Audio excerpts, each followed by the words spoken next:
60,000 की आत्मा भटकती जा रही है। देखा उस पुत्र का नाम जो रखा गया असमंजस रखा, और असमंजस ने सोचा कि मैं उन 60,000 अपने भाइयों की आत्माओं की मुक्ति जरूर कराऊंगा। चलिए असमंजस, कपिल भगवान की घोर तपस्या में लीन हो गए। मेरे भैया जिस समय कपिल की भक्ति में लीन हुए,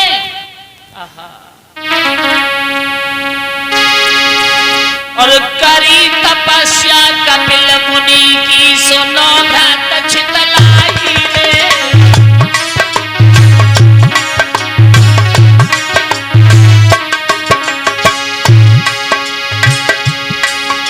कपिल मुनि की तपस्या में असमंजस लीन हो गए।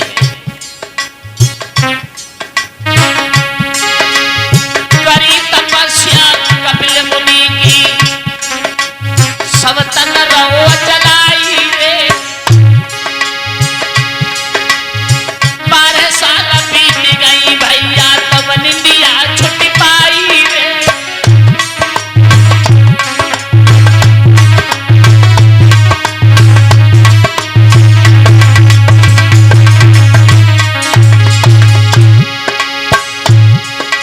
करी तपस्या कपिल मुनि की, सुनो घात छितलाई रे। 12 साल बीत गए, तब ही विष की अखियां खुल पाई रे।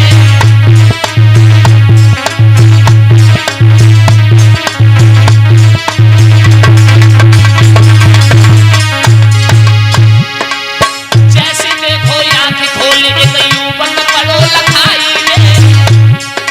मांगे मांगे वरदान भूप नयन तेरे की मिट जाई रे।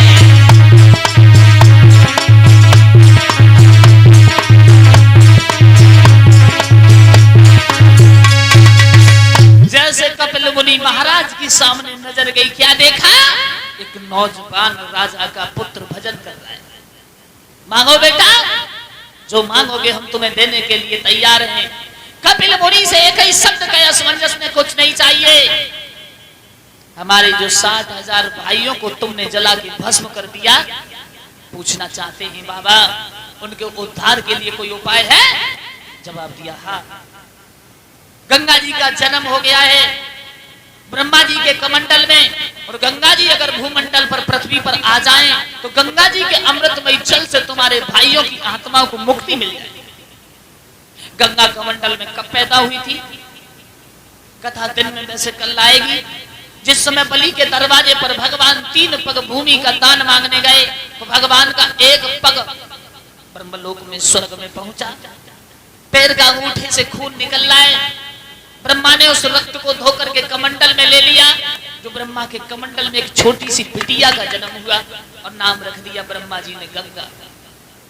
अभी कमंडल में है, बेटा गंगा जी का भजन कर लो, और ब्रह्मलोक से गंगा को तुम भूतल पर ले आओ, तो तुम्हारे भाइयों का उद्धार हो जाएगा।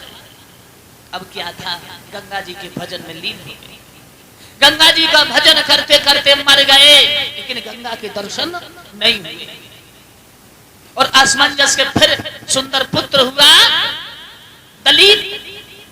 दलीप ने देखा मेरे पूर्वजों की ये राख पड़ी है, इनका उद्धार कराना है। भजन करते करते गंगा का वो भी मर गए, लेकिन गंगा ने दर्शन नहीं दिए। तीसरे पुत्र हुए हैं भगीरथ, और भगीरथ ने वही किया जो दादा ने किया। गंगा के कान में जिस समय आवाज पहुंची, गंगा सामने आके खड़ी हो गई। बेटा मांगो, क्या मांगना चाहते हो? जवाब दिया, मैया तुम नीचे आ जाओ, मेरे 60,000 भाइयों का उद्धार कर दीजिए। गंगा ने कहा, बेटा कोई बात नहीं। बोली गंगा, सुन बेटा मैं ब्रह्म कमंडल से आई हूं, तुम ब्रह्मा जी को भजन करो तब दर्शन दिए दिखाई है।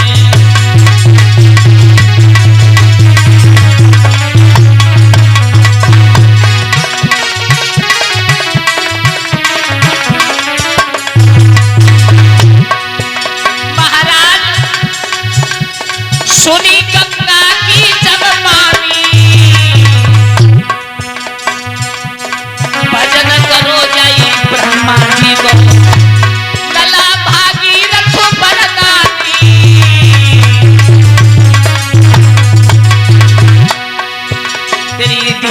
धीरे जा रही है सोने सी काया चंपाल तेरी धीरे धीरे जा रही है सोने सी काया चंपाल तेरी धीरे धीरे जा रही है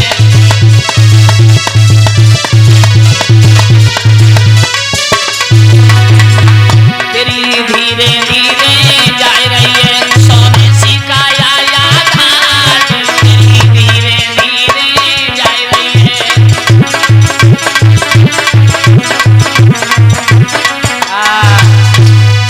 60,000 सगर के पुत्रों का उद्धार के लिए भगीरथ ने घोर तप किया। ब्रह्मा जी के दर्शन हुए। ब्रह्मा जी कहने लगे बेटा मांग लो क्या मांगना चाहते हो। ब्रह्मा जी के शब्द सुन के जवाब दिया तुम्हारे कमंडल में गंगा है। ब्रह्मा बोले हाँ बस कमंडल से गंगा जी को नीचे उतार दीजिए। कहा बेटा गंगा जी को हम उतार तो देंगे लेकिन पृथ्वी भार नहीं सह पाएगी। इतनी तेज धार गंगा का वजन कौन रोकेगा। ब्रह्मा आप ही बता सकते हैं। ब्रह्मा ने कहा भगवान शिव का भजन करो। भगीरथ ने घोर तप कैलाश पर किया। अरे भैया करी तपस्या शंभु की सुनो भ्रात चितलाय आंखें खुल गई शंभु की कहीं भूप समझा। अरे भैया जिस समय आंखें खुली कहा बेटा मांग लीजिए क्या मांगना चाहते हो। एक ही जवाब दिया कुछ नहीं चाहिए। गंगा ब्रह्मलोक से नीचे आना चाहती हैं और बस हम तुम्हारे लिए एक ही आराधना से कह रहे हैं तुम उन गंगा जी का वेग रोक लीजिए। भगवान शिव ने कहा ठीक है। हाथ में त्रिशूल लेके भगवान खड़े हो गए। अपनी बड़ी बड़ी जटाओं को बखेर लिया और ब्रह्मा जी ने जब कमंडल से गंगा को छोड़ा भन भनाती हुई चली। अरे भैया गंगा कैलाश से खिर गई आई है गई बोले जटा समाई है।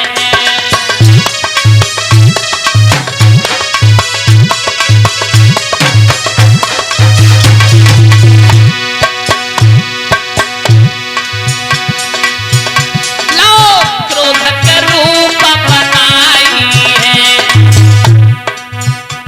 भोला ने कला दिखाई है। लो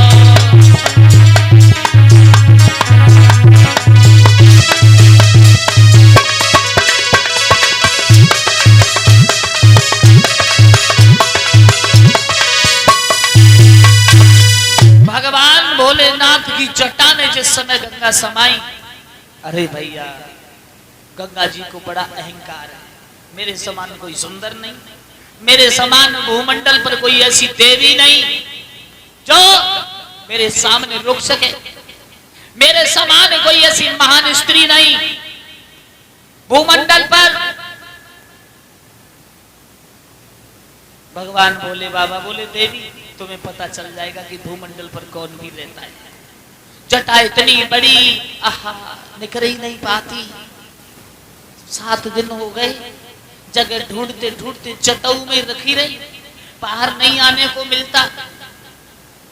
गंगा ने कहा प्रभु छोड़ दीजिए। शिव कहने लगे ऐसे नहीं तुम्हें हमारे लिए पत्नी का दर्जा देना होगा। तुम हमें पति मानो। गंगा को शिव अर्धांगिनी कहा गया है। शंकर अर्धांगिनी भी गंगा को कहा गया है। नौजवानों दया आई भोले बाबा ने जटा को झटका दिया गंगा को नीचे खड़ा कर दिया। भागीरथ बोले माता जी प्रणाम। प्रणाम किया। भागीरथ से कहा बेटा चलो अब कहाँ चलना है। आगे आगे भागीरथ और पीछे पीछे गंगा चली आ गई।